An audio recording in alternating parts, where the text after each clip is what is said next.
This session we are going to implement logistic regression model.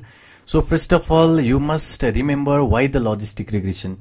We have already learned about the logistic regression, why it is a classification task, why we have to use a sigmoid function, and why the cross entropy loss function. So everything about it is covered already in the lecture session and a tutorial session. I highly recommend you to check out the first all the lecture and tutorial session before jumping into the coding section if you have any confusion regarding this exercise. So in this exercise we are going to implement logistic regression code, and we are going to do it one by one, line by line. We are going to see what each and every line does.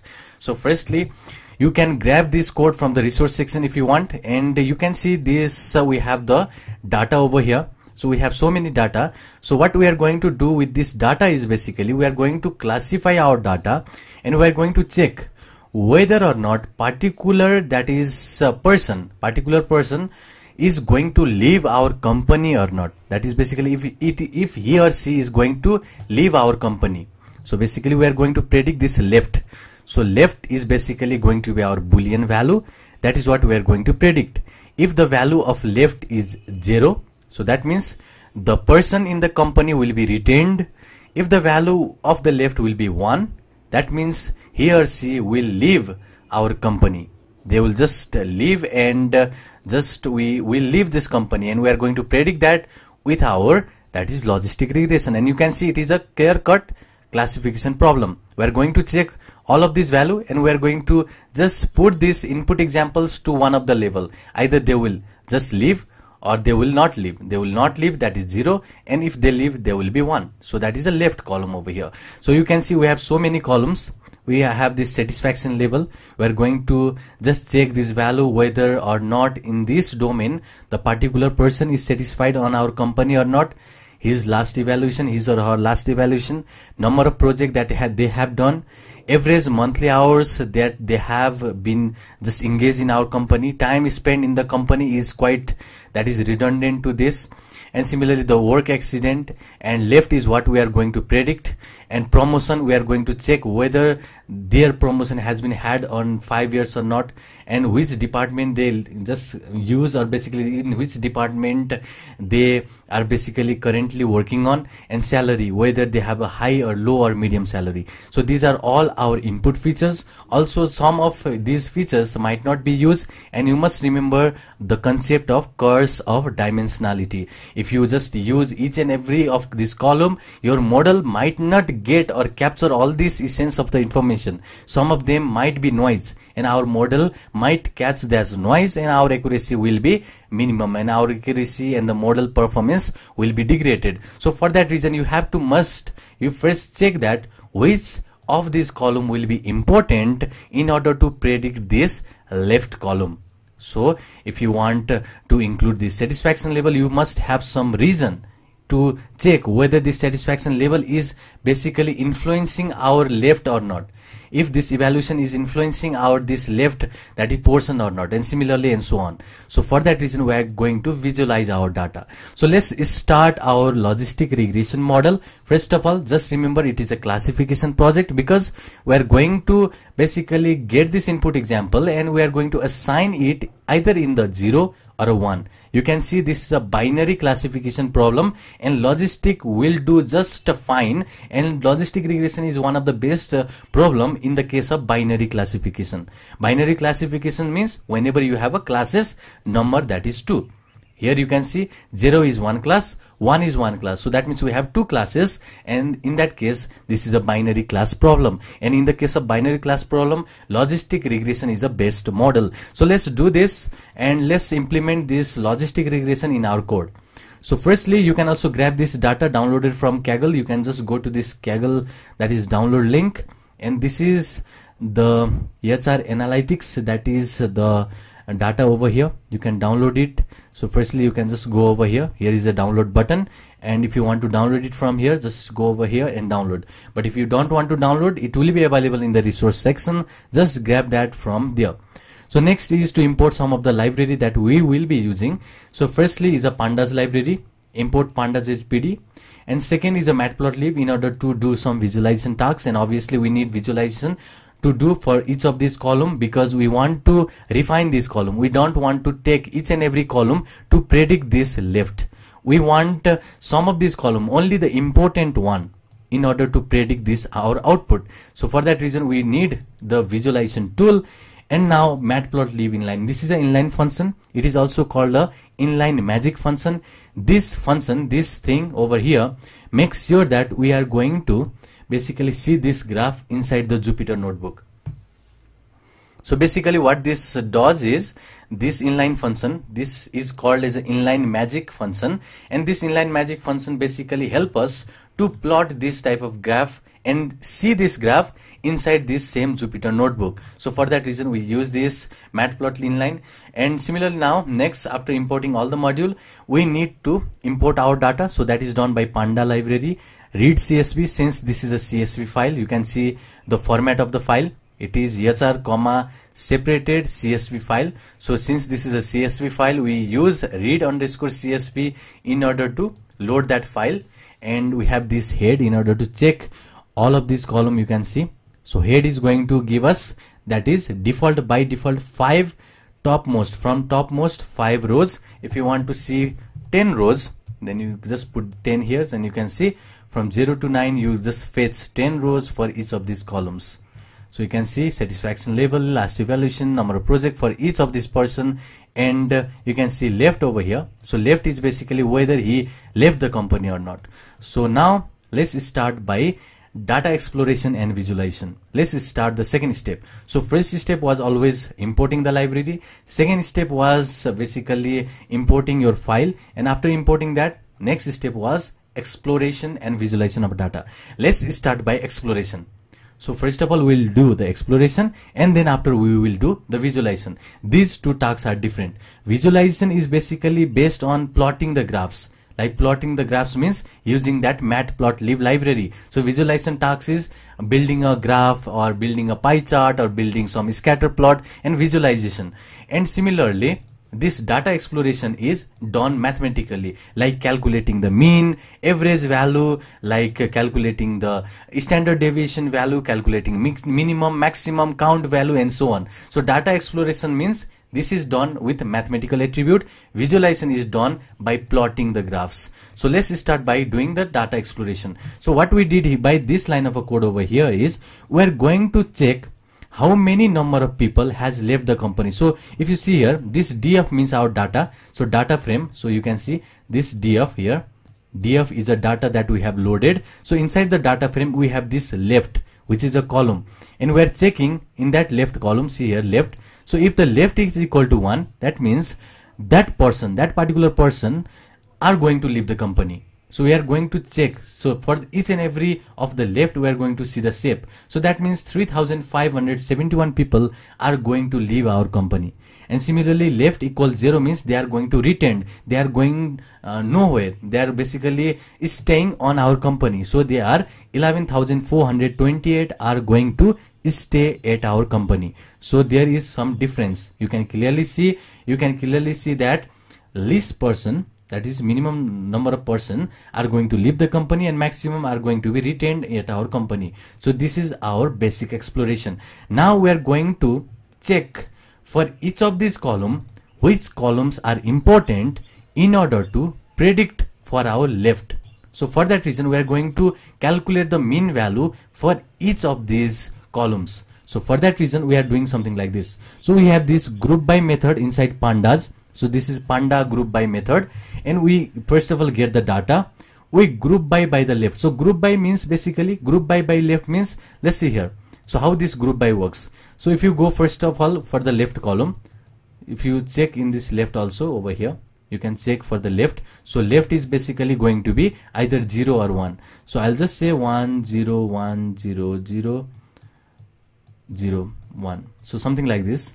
So let's remove some of this, and okay, this will be our data, that is 4 data.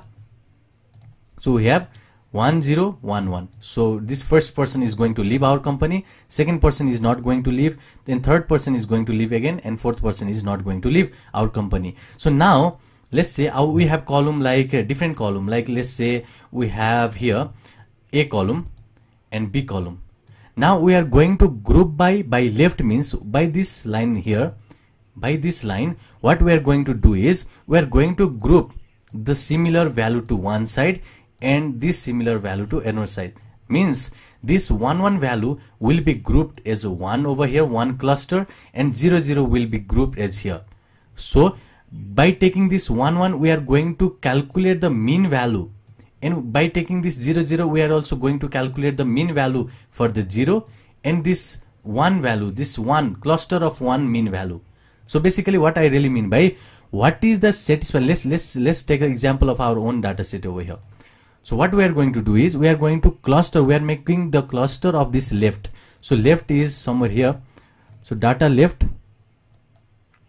this is promotion salary. So left is right here. So in this left column has the value ranges that is 0 or 1. So either the company person will leave or he will be retained. So for that reason we can see now we are grouping, that is all the 0 people, all the retained people will be at one side, and all that is leaving, all the person that will be leaving on the other side. And for each of those cluster we are calculating the satisfaction level of those who are going to be retained and satisfaction level for those who are going to be, that is going to be leave. So basically a person they will leave will have some satisfaction level that is going to be mean satisfaction level. So that is done over here by this code. So we are going to cluster, first of all we are going to group by all by the left, and then after we are going to just calculate the mean at the top of it. So you can see for the person that is going to leave the company, so leave the company means 1, and that is not going to leave the company means 0. So for the 0 person you can see satisfaction level. So satisfaction level of all the person that is not going to leave the company, and the satisfaction level of all the people that is going to leave the company is right here. And last evaluation of all the people that is not going to leave the company is right here. Last evaluation of all the people means this one, all the people came from this group by. So all the people, last evaluation that is going to leave the company is mean value is over here. So this way we can now explore the data and check which of these is important for our prediction of left column. So now since we start by the satisfaction level, let's see here. Can you see any difference on the satisfaction level values of the people that is not leaving the company and the people that left? Obviously there is.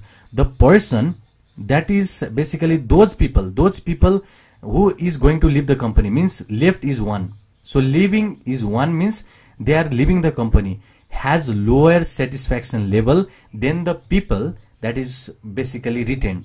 So retaining people are more satisfied with the company than the people that is leaving. So basically this is important now. This is important column for us in order to predict this left. You can clearly see over here. Satisfaction level means this satisfaction level, the value in satisfaction level directly affects our whether the person will leave the company or not. Similarly, let's go to next last evaluation. You'll check that there is no much difference in the value, so we won't be using this last evaluation to predict this left. Similarly, we have this number of project, and number of project is also that not much difference over here. If you want to use it, then you are free to do it, but I'm not going to use it. But because there is not much difference, both of them are going to get same number of project. Equally same number of project, but little bit different, but that is only a point different. Similarly, average monthly hours, you can see a huge difference in the average monthly hour, around 8 points. So you can see the person who is leaving the company is highly engaged in the company. They are getting more tasks, they are just spending more time in the company than the person that are not leaving. So that means maybe we are giving the person that are leaving the company more tasks. So that means they are spending monthly hours more than the person that is not leaving. So this is also important, that is column for us, because you can see a quite difference over here. So value difference means this value is way huge than this. So that means we are giving more tasks to the person that is not basically going to join our company anymore. Similarly, time spent for the company is basically the same thing. that is for me, which is captured over here. So average monthly hour spent in the company and the time spent in the company can be captured already by this. So you can either use this one or use this one, so they are both redundant. Now work accident also has a few that is different, but I'm not going to use it because there is not much different in the work accident also. And in the case of promotion last 5 years, you can see there is a huge difference. So this proportion over here, the people that is going to leave our company is getting a smaller amount of promotion. In the last 5 years, they are not giving that huge promotion to the person that is basically going to leave the company, and the people that is getting a little bit higher promotion, you can see this value is less than this value. So this value is, this first column over here is larger, so this is larger than this value. That means that this value is for the person that is not going to leave the company. That means they are satisfied, they are getting the promotion, their that is average monthly hour is less, they are satisfied, and so on. That means this satisfaction level and their average monthly hours, their promotion last years is the important, that is our column to predict whether the person will leave the company or not. So that means from above table we can draw the conclusion, satisfaction level seems to be relatively low in the employees.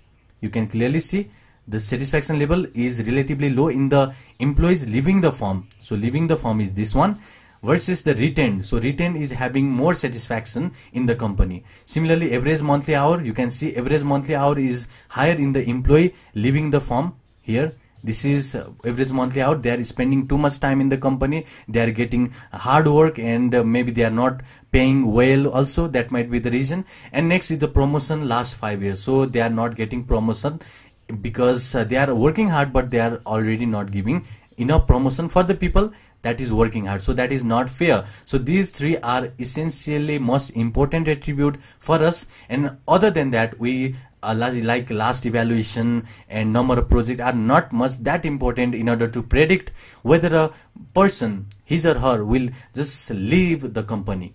So for that reason we can clearly remove some of the columns from here. You can clearly see some of the columns, you can just discard it in order to predict whether the person will leave the company or not. So in this way we can just reduce the value, that is the dimension, by using this data exploration technique. Now next is the visualization. So if you remember, if you see here for the data, we got this minimum value, mean value, this mean value only for the data that is integer. But in our case, in this column we have two different columns, that is string data. You can see this department is this department, sales department, they are sales department, there is IT department, technical department, so these all are the departments. So you department here, so you can see department over here, so they are basically your string data, and salary over here is also a string, they are not numerical, and for the numerical data only we can compute the mean. We can't compute, that is mean, for the string data. So for the case of string data we have to do the visualization. So data exploration is for the data that is numerical, data visualization can be done for the data that is basically a string data. We can also do visualization for the numerical data obviously, but visualization can be used in the case of string data also. So now let's do the visualization of string data, and let's check whether this department and salary can be used to predict whether a person will leave the company or not. So for that we are going to do the data visualization task in the next lecture. See you in the next one.